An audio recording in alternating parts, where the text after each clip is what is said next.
Një tjetër operacion i forcave Renea ka dështuar në Shkodër përgjetjen dhe arrestimin e Elion Hatos, i shpallur në kërkim në kuadër të dosjes Metamorfoza, që prej vitit 2023.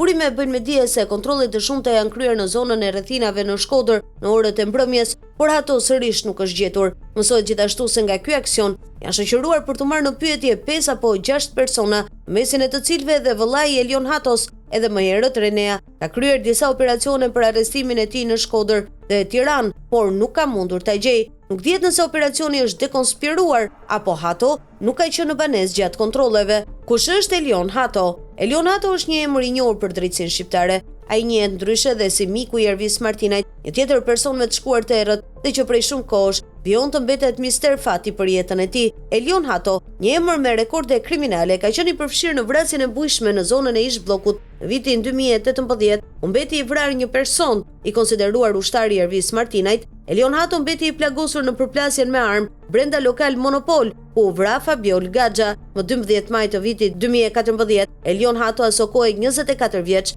Në efektin e alkoolit ka vrarë një moshatarin e tij pas një sherrri banal. Një vit më vonë, kur ai ndodhej në burgun e Shënkollit, Hato u akuzua se porositi vrasjen e mjekut radiolog të spitalit të Shkodrës, Agron Terolli, si akmarrje për një shok që ishte plagosur nga djali i Terollit. Hato kishte pajtuar një 21 vjeçar i cili do të kryente vrasjen, por policia arriti ta parandalonte ngjarjen e rëndë.